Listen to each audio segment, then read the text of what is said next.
So streaming now. Well, I guess we can make a start. Thank you for coming. I hope you all had a good night's rest. This morning's session is what we call a fireside chat. We haven't got a fire really, but we do have a fire, but it's not. But so it's going to be a little bit more informal. So we're just going to have a bit of discussion. The topic is measuring what matters. I guess what we're trying to do is, as effective altruists, we all want to do good and the best good in the world, but how do we actually define that? How do we measure that? And as Christians, do we think of that in a slightly different way than maybe other people would? So without further ado, let me introduce you to our two guests today. So we have James Waters, who is founder and director of Kingdom Impact, and Samuel Dupret, a research analyst for Happier Lives Institute. So I'm actually going to start by just asking you both to introduce yourselves a little bit more and just tell us what you do and why you do it and how you got into this world of trying to measure impact, I suppose. So James, you first. Sure. Sort of personal background or straight into the work stuff? Well, you can give a bit of personal background, so just very briefly. Yeah, sure. So my name is James. I live in the fine city of Norwich, married to a Brazilian, and so I was pleased we had acai this morning. I have an 18-month-year-old and another one on the way. So, so kind of how I got into, and I run this business that helps faith-driven kingdom organizations, actually both charities and businesses, measure their impact. Yeah. And so I guess just quick backstory into that. Background was in research and international development. I came to Faith University. I didn't know really what I wanted to do. I just followed my passions. I did a PhD looking at the resilience of slum dwellers, which was incredible. I spent a year pretty much living in amongst the slums in Kampala, Uganda. Really caught a heart for missions, but also how do I use my skills to kind of help Christian organizations do well. And so I worked as a consultant for a few years for a big global engineering firm. And then, and kind of like, I hope answering the question why I kind of got into what I'm doing is I was kind of working in the sort of epicenter of excellent program management and impact measurement, clients like the Rockefeller, USAID, etc. And having a heart for mission and a heart for Christian ministry, I just actually knew so many organizations that I knew had no strategy, no awareness of impact, great heart, great vision. And I just thought this is, there was this like godly frustration, and I sort of got fed up of being the difficult guy in the room saying, I'm not sure we should be doing that, and so quit my job to say, hey, can we think about actually bringing excellence into the Christian sphere and think about spiritual impact as well. So cool. Well, we'll come back to that in more detail later. Samuel, what about you in terms of your background? Samuel. I'm a research analyst for the Happier Lives Institute. So first thing I'll say, because I'm going to say things as a Christian and my own personal views, they don't represent the views of the Happier Lives Institute. I studied psychology and cognitive science, which is quite excited about measuring human behavior and cognition. But I also wanted to use these skills to have an impact. And that's how I found out about EA, found out about the Happier Lives Institute, who were using social science skills to measure what matters and make recommendations based on that. And so that is quite exciting. We're working on what matters, but it also involves a lot of, am I giving the right answers about what matters? Is this the right thing? And when you work in this domain and you have a Christian faith, you kind of quickly have to start thinking, how do these things align? What do I believe about this? Am I okay with this? Or do I have a slightly different version? So that's why I try to do in my spare time when I'm not just playing games. Okay, great, thank you.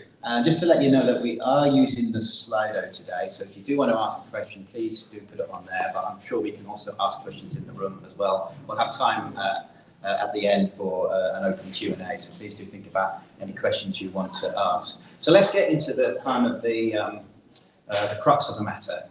What is impact? I'm going to start with you, Samuel, first, actually, because I looked at, you said that you don't necessarily, I'm going to say everything on behalf of the Happier Lives Institute, but that might be a good place to start. So I went on the website and looked at, okay, what do they see as impact? And it's, it seems to be all about happiness, subjective well-being as being the ultimate measure of impact, of whether any intervention is being successful. So what about your own sort of personal views in terms of impact? Does that kind of reflect things, or would you look at it slightly differently? So, my own personal.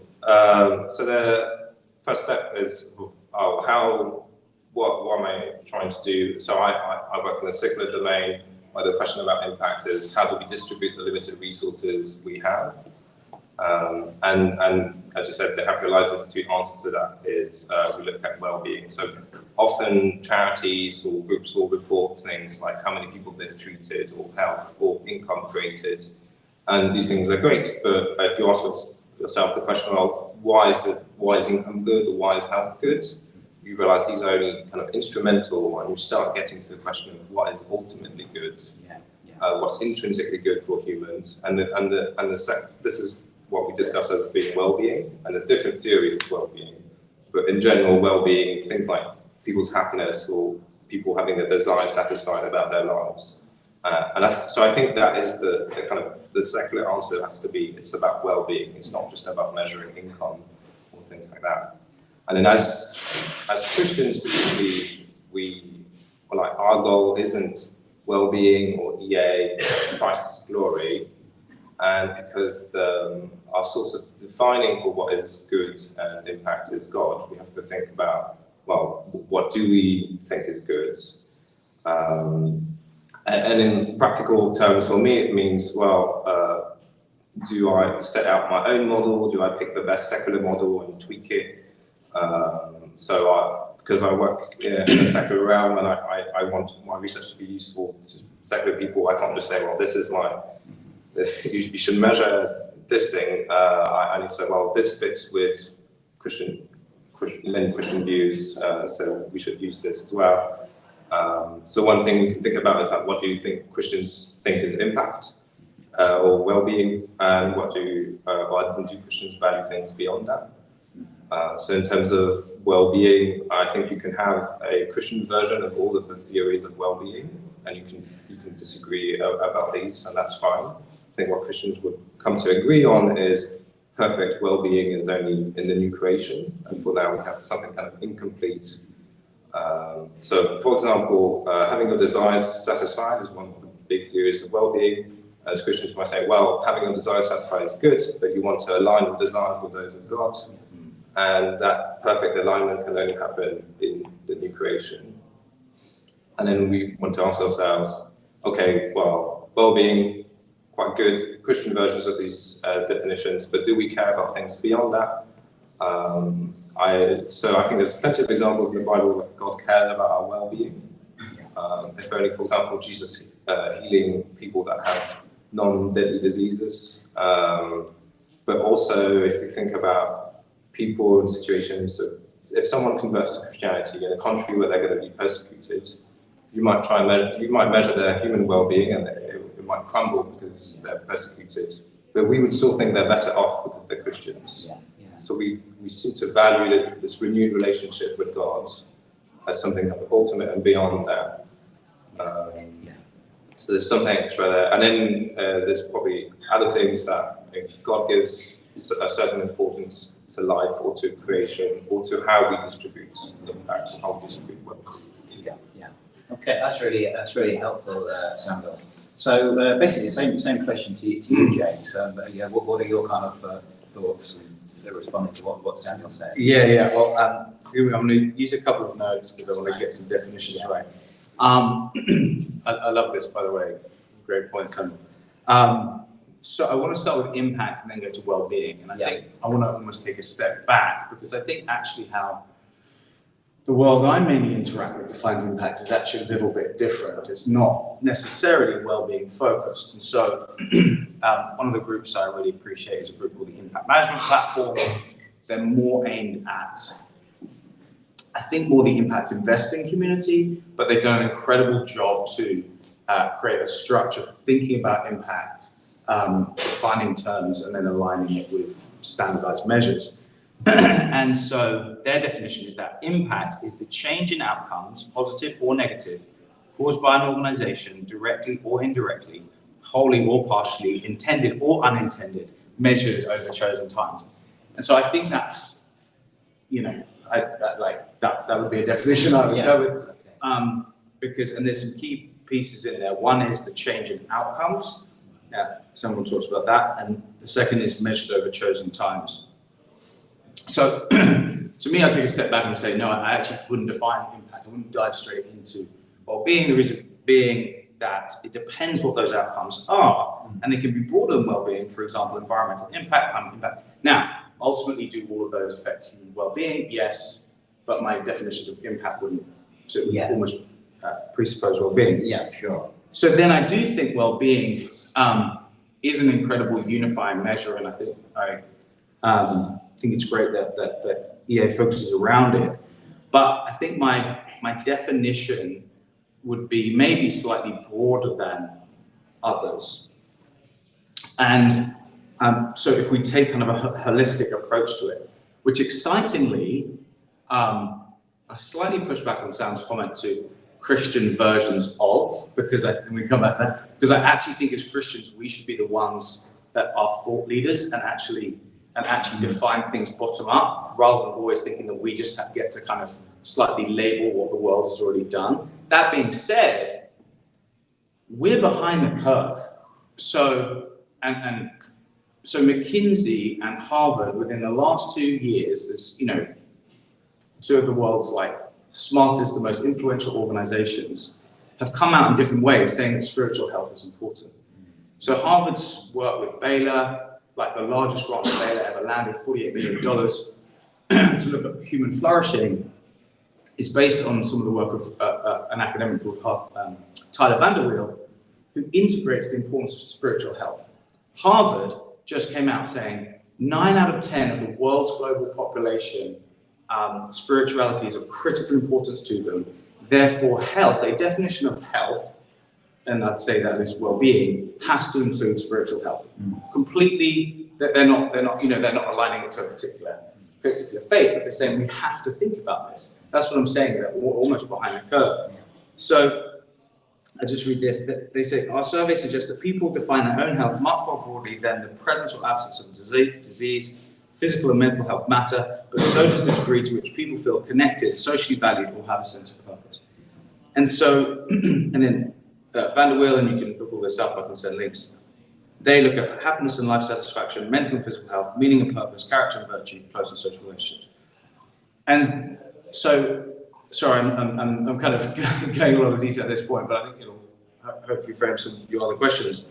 And so that lines up with how I would define well-being or impact and how we do in the Kingdom Impact Framework, and actually wonderfully aligns with a pretty robust theology of shalom, or the restoration of relationships. And this idea that actually well-being or flourishing for humanity, and I think this has firm biblical precedent, can be defined as the restoration of the relationship with people, with themselves, with others, with God, and with creation.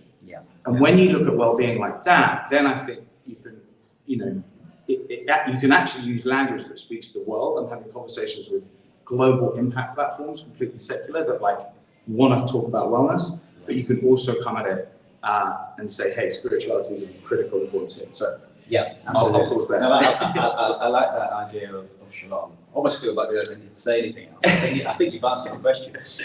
But yeah, I think maybe we can sort of dig into that a little bit deeper. So let's sort of focus a bit more on this idea of well-being. So for EA, well-being is often, as you were saying, is the outcome, the ultimate outcome that we're trying to achieve. But of course, that can be defined in different ways. And of course, there's as you were saying, the need for sort of spiritual well-being as well as everything else, and the sort of deeper kind of sense of spiritual well-being. I suppose my question is, with McKinsey and these other analysts you were talking about, we're sensing the need for that kind of spiritual well-being, or that kind of sense of purpose and meaning. But of course, that can come from all sorts of different ways. You don't have to be a Christian to get that, to feel that, or to sense that you've achieved that, possibly. So is there anything sort of uniquely Christian about that we can bring to the table, really, that might sort of try and sort of pin down what well-being really looks like? So, I don't know, James, you want to answer that first? Yeah, sure. That's a great question. Can you just ask the question again? Yeah. So, something uniquely distinctly Christian, I think, is kind of what I'm trying to get at, really. So, yes and no. So I think there is, like, my no is that I think there's power in using similar language and metrics to the world, because it actually means that, like, we're called to be in the world, and so we get to influence that realm. We get to, EA for Christians doesn't get to be like a weird group that EA generally doesn't take seriously, right? And so in one sense, we have to be as excellent and think about, those well-being metrics in the same way. But I also think, yes, there is a distinctiveness. And so when we look at those spiritual metrics, not all of them, but some of them are distinctively Christ-focused. And I guess it would be my theory, yet unproved. And this is the mystery, I kind of committed my life to actually looking at spiritual impact, but this is the mystery, as Sam's great example of somebody that comes to faith but then is persecuted, right? I want to be able to track spiritual formation, discipleship, distinctly, and say that has incredible value. My theory is that because I believe a life infused with Christ and filled with the love of God is one that bears the fruits of the Spirit and things that mirror well-being, my theory is that Christians should be, effervescing these well-being metrics, but that might not be the case. So I think it's a both and. I think it's like, I want to, yes, I think there can be something, and I had a conversation just yesterday morning. This is kind of uncharted, nascent territory. Someone very high up in church circles in the UK saying, could we get to a set of questions that could actually pin down discipleship? We're not there yet. But I think we could do. And I think that will really help. And it will even, we've got tools that we just want to help individuals, right? Like, so, if you're a data-driven person, you might love doing DISC or whatever it is and know how you're growing in different areas. I think a similar approach, I'd love to know just how I'm growing in my faith. And so I think there's a huge way to go. So we'll say, yes, I do think it's possible, but there's lots of work to be done. Yeah. Okay, we'll talk about measurement in a minute. First of all, but Samuel, so just bringing you in. So you were talking about the fact that maybe sort of our ultimate kind of well-being won't really be realised in this life, and that's part of the Christian message that we're in an imperfect world, and so in a sense there's going to be suffering in this world, but the return in a way will come later with the new creation. But yeah, I was just wondering whether there's anything you wanted to add in terms of what James said about how as Christians we might understand what well-being really is. Well, I wouldn't add much because I think James pointed out how it's difficult, and also as the person who's been thinking carefully about how do we measure these things. Yeah. But I think there will be questions for us about how we rank certain things, how we value certain things. So James was talking about a question that's measuring spiritual well-being. Yeah. And then if a decision maker is trying to make an analysis, trying to compare different options, and they get that this option increases spiritual well-being, but doesn't increase a more general question about well-being, and this option doesn't increase spiritual well-being, but increases a more general question about well-being. And this is a general kind of problem with index of multiple items. Yeah. Like, how are we going to value them? And as Christians, will we value the option that increases spiritual well-being more than other options?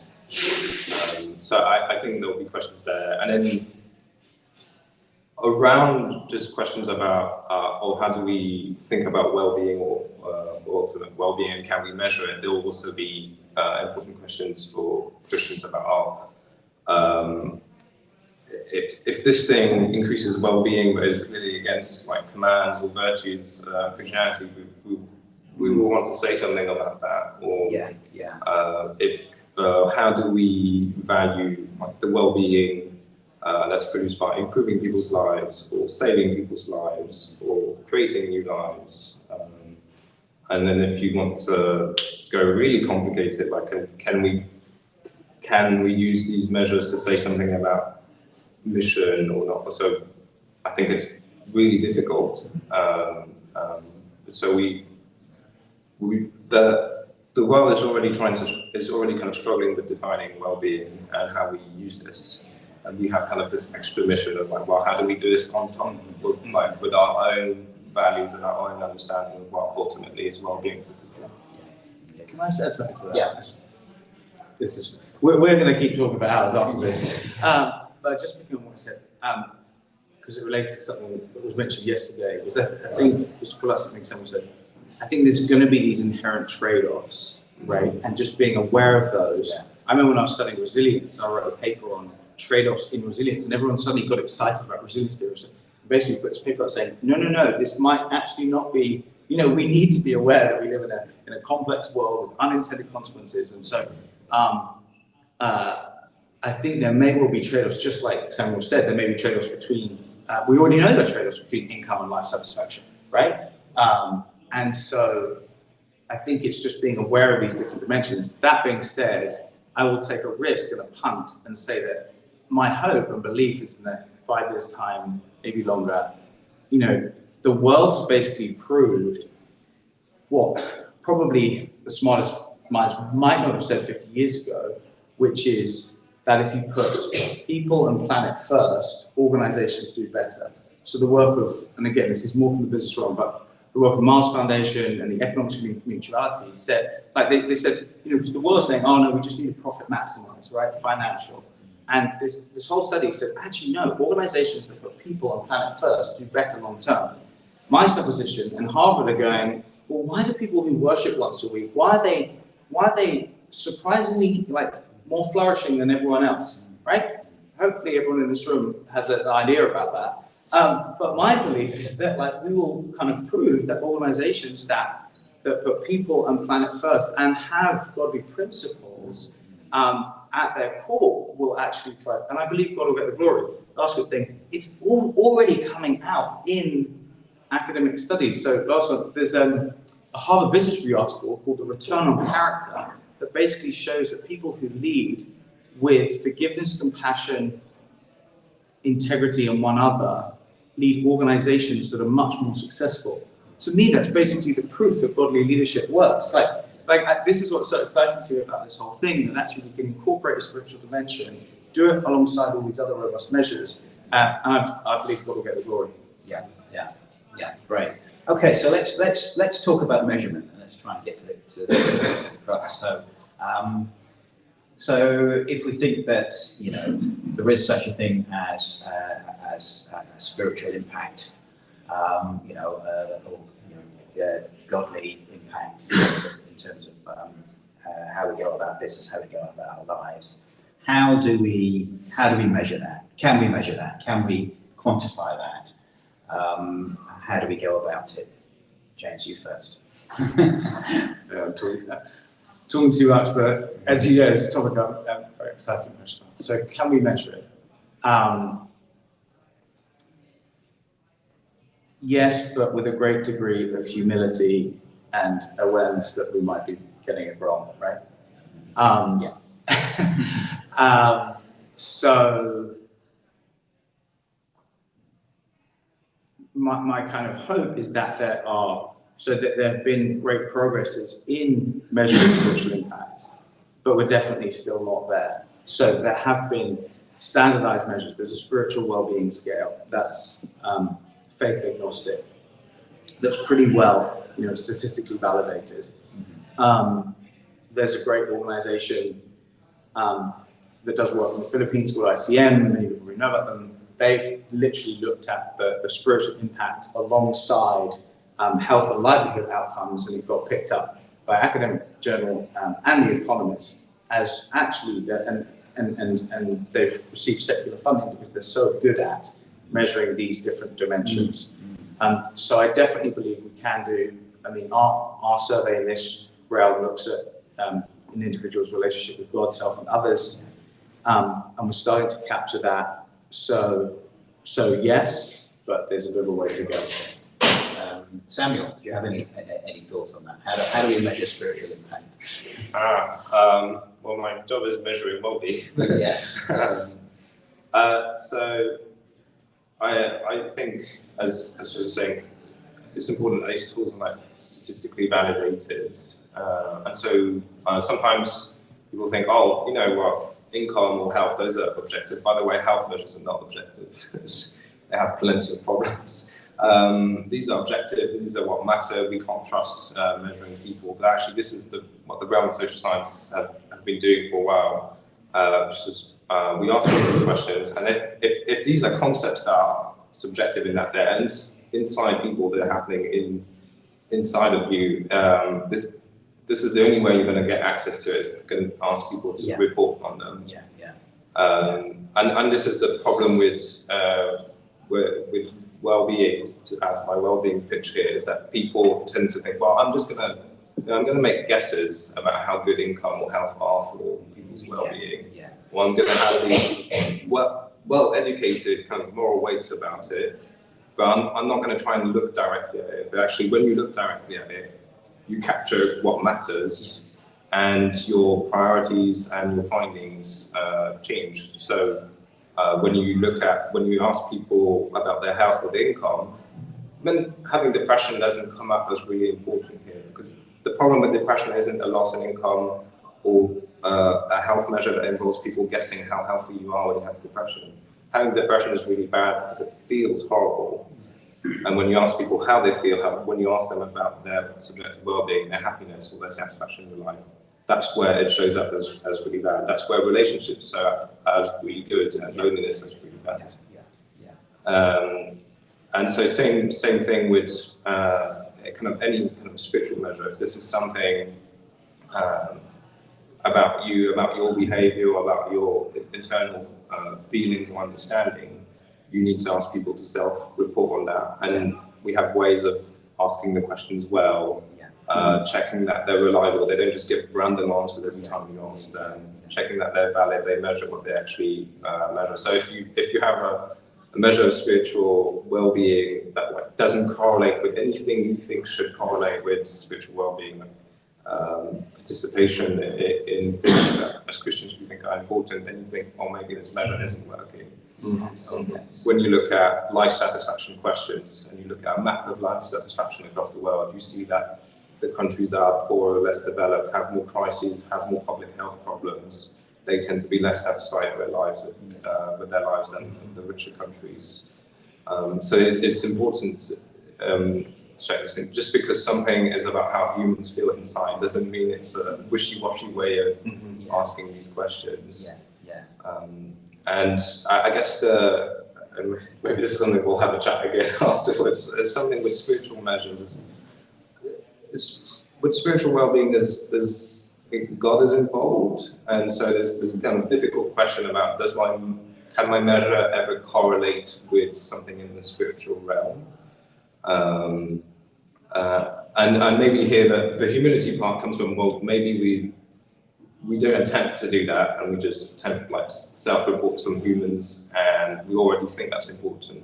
Like, even if asking people, oh, how often do you learn about your faith or grow in your faith, even if you think, well, that's not necessarily directly correlated with the spiritual reality of their life, you still think it's probably good, and probably good to measure.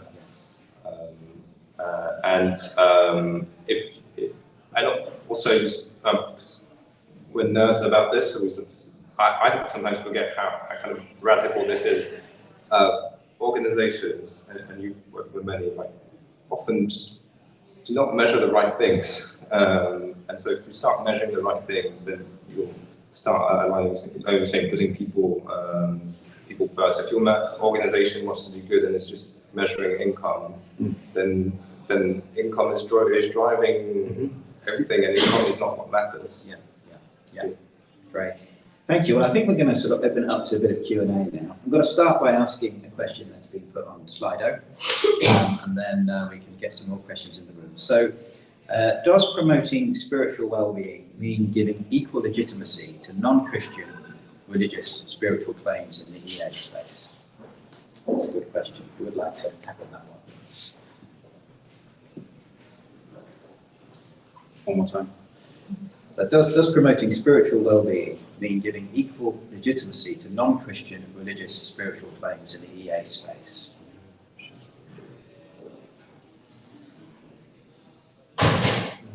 I can try.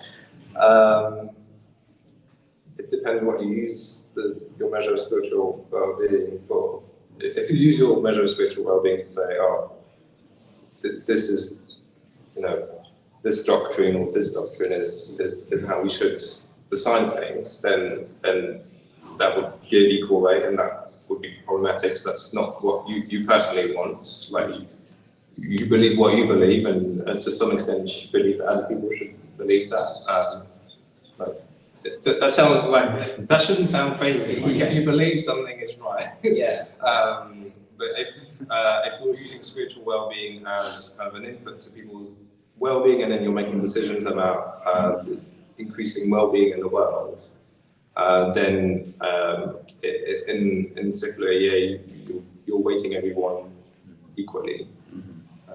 So if the spiritual well-being is part of, instrumental to people's overall well-being, then that's sort of legitimising it. But if really what we're after is people being in a relationship with God and developing that, then that is kind of uniquely Christian and how that kind of works. So yeah. I mean, others would disagree.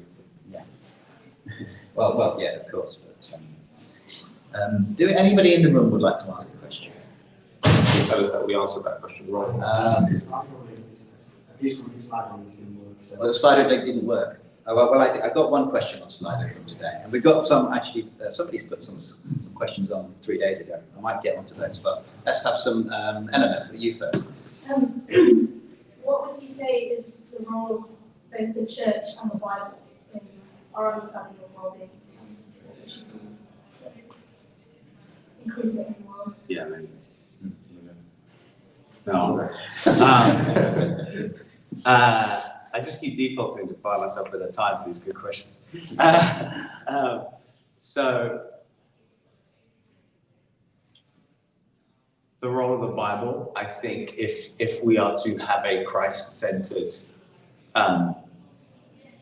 view of this, it needs to be absolutely critical, and that's why, the concept of shalom. So when we did a meta-analysis of all these metrics to say that, hey, we're trying to take a both-and approach, right? To say, hey, we want this to be biblically grounded, but cognizant of, decades of academic research. And so we looked at all of these different metrics around wider well-being, spiritual well-being, and emerged this love for God, self, and others. And I just sort of looked at the Bible and went, what's the great commandment? You know, love the Lord your God with all your soul, all heart, and love your neighbor as yourself. I was like, this is just beautiful. And so I think the Bible needs to underpin and undergird. Then it becomes a matter of who is your audience. And I think I'm not gonna take a stand of how you choose to be a witness or light in the world. Does that make sense?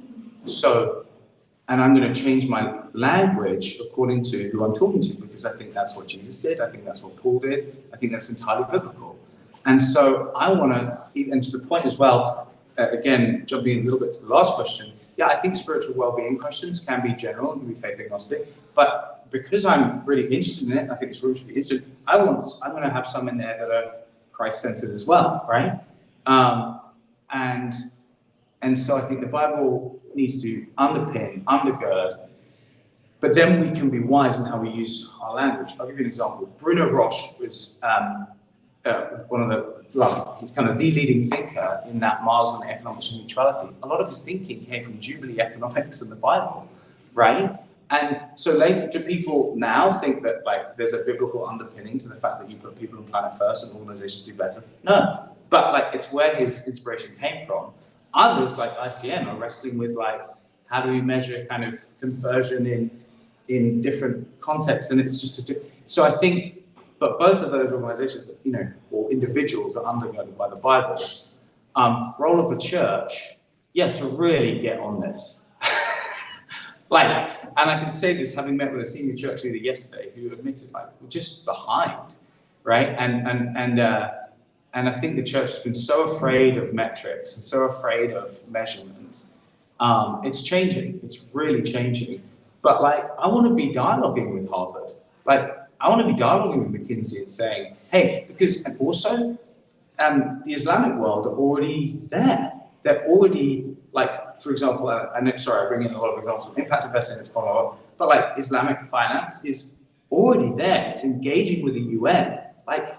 The Christians aren't yet, right? And so the Bible should undergird, the church needs to kind of catch up, but I think it needs to be both aware of best practices of the world and also be distinctive. Let's say something about awareness about best practices. I think sometimes in any domain, people are like, oh, well, we're humans, we know how humans work. But actually, there are people, it's their profession to be psychologists and cognitive scientists and statisticians. And we're like, oh, well, I'll just download this measure online or something like that. And I think there's, you wouldn't do that for a Christian business, you wouldn't do that for a Christian environmental organization or something. So I think there's worth thinking carefully about how we do this. And the Bible gives the church a lot of important guidelines. It clearly says don't just tell people about grace and then not care for their well-being. That will not work. And it also says one of the most important things that you go make disciples of people. So I think we have all the tools to put things together and go forwards. All right, great, thank you. Who else has a question? How would you kind of measure the impact of mission, maybe internationally or domestically? I'm trying to think of some examples.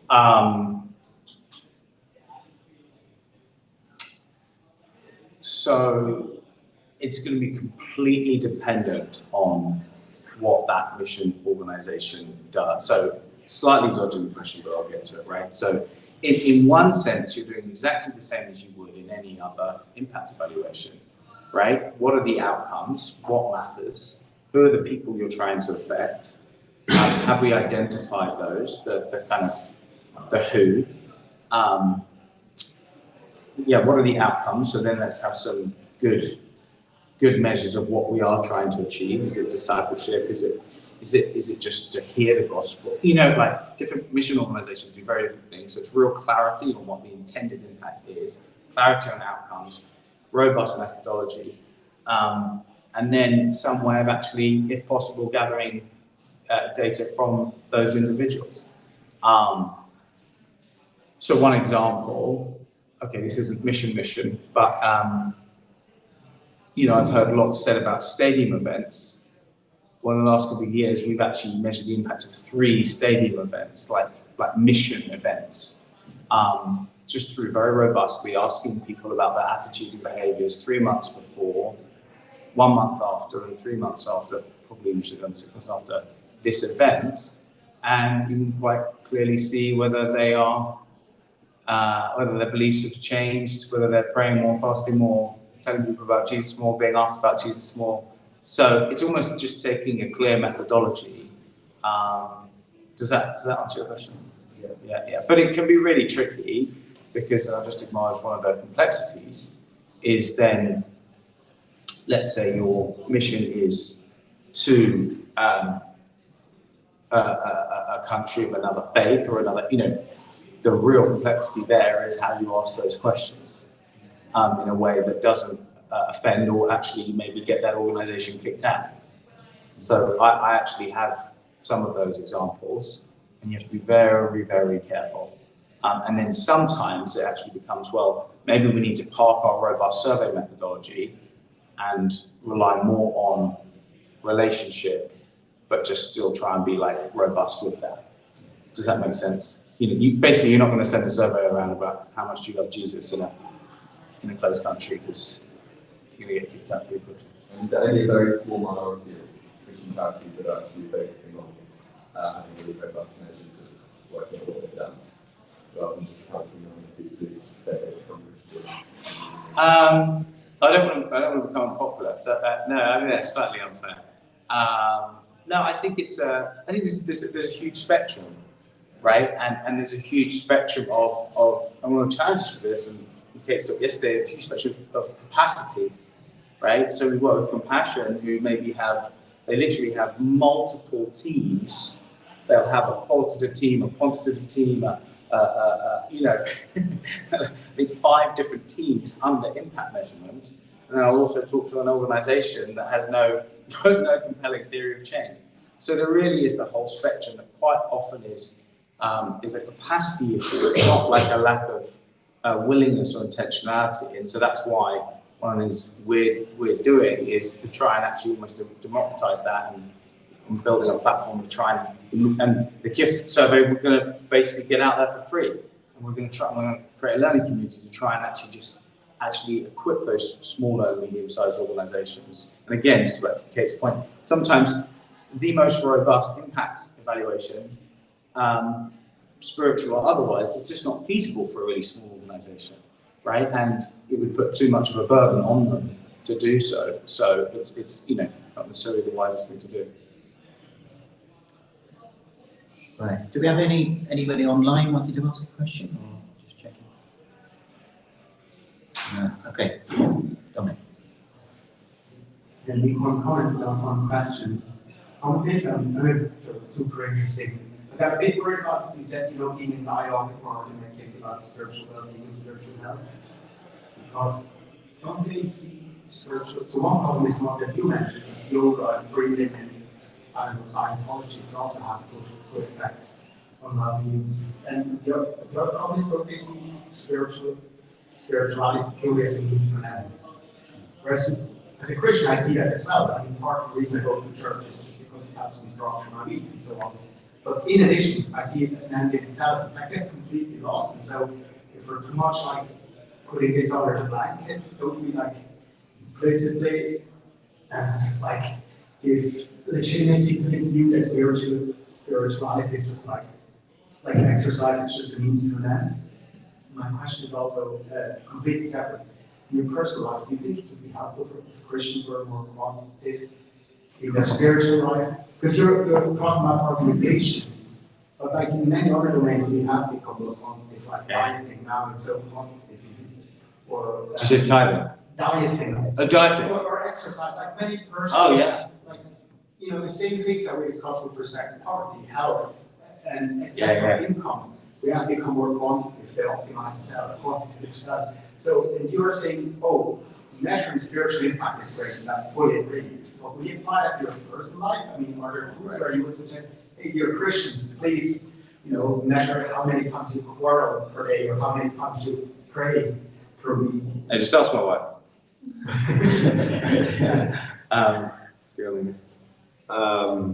Actually, this is a question I was going to ask you. Do you think Christians should have an app where they answer these questions themselves? We're building it. Yeah. Yeah. So to your, this is just fun, guys. So to your first question, brilliant question. First of all, I think you'd be surprised. Go and check out both of those papers, Van der Wiel and then also McKinsey's spiritual health thing. And I welcome the pushback. I don't know how public this will go, so maybe this needs some. Anyway, Van der Wiel's, I have some problems with myself for one of those reasons. But actually, when I looked at McKinsey's recently, no, I don't think they're saying it is a means to an end. It was a study across 19 countries, and they're saying if this is important to a vast swathe of humanity, it needs to be important to us, not as a means to an end, but as a dimension of health in and of itself. Does that make sense? So actually, no. I think the world are more, a less subjugating spirituality than I think we'd think. To the point then about like, does it not then just kind of dilute our distinctiveness, having those conversations? Is that a right sort of parallel?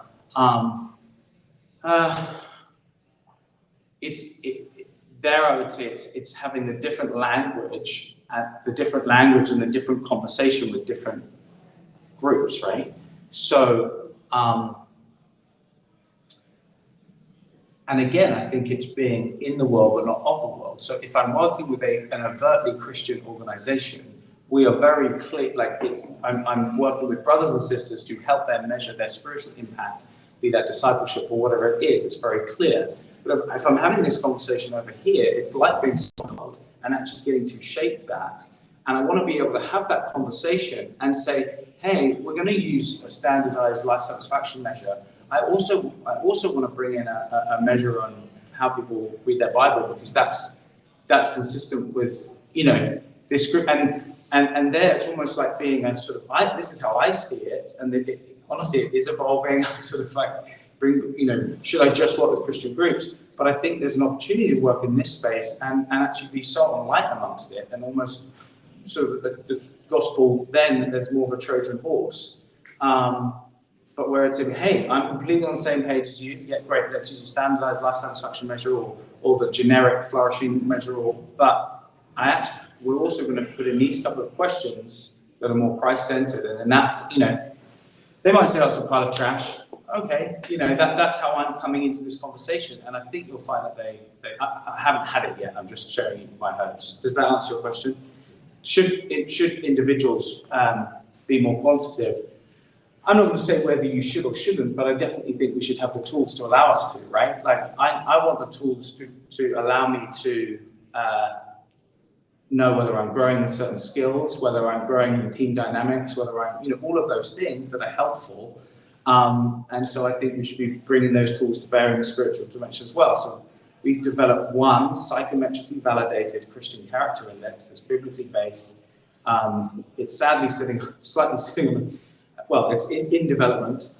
And so we're looking to get that out there. We'll have a 360 feedback component. So as I joked about, ask my wife, well, that'll be exactly what we do.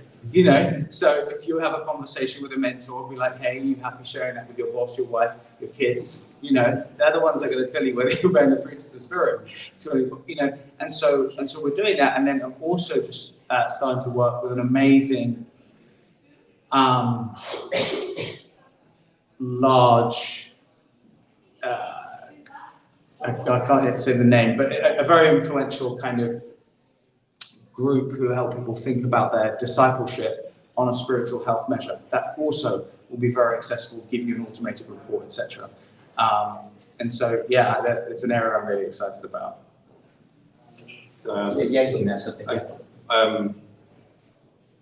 For me, almost more so than so I'm glad that people like you having this dialogue with people, and that reassures me.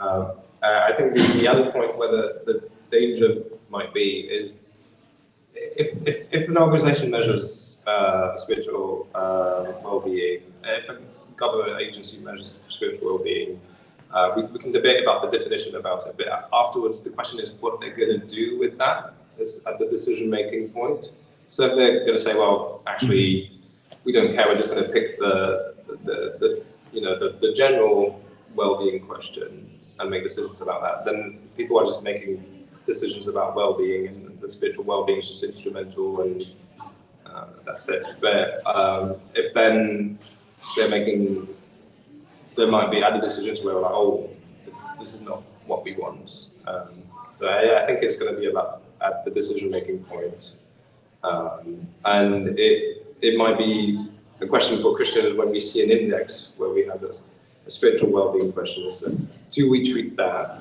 the same way as the question about I'm satisfied with my work life, I'm satisfied with my income, I'm satisfied with my relationships, as instrumental or kind of more information about how your life satisfaction has increased? Or is it a separate thing? And if it's a separate thing, do we make trade-offs with it, or do we just prioritize differently based on whether I'm a Christian charity making a decision, or I'm a decision maker in a secular government? I want to give a real practical example very quickly. Sorry, I'm talking with secular organisations. One of the case studies I gave earlier, they are trying really hard to robustly measure spiritual impact, but do health and livelihood outcomes very well as well. What does this enable them to do? Speak to a Christian audience very clearly about what they're doing on this front, but because they've literally shown the correlation between the spiritual outcomes and then the higher health and livelihood outcomes, they're landing secular funding, because the secular funders are like, well, you're ticking our boxes, you want to measure this stuff as well?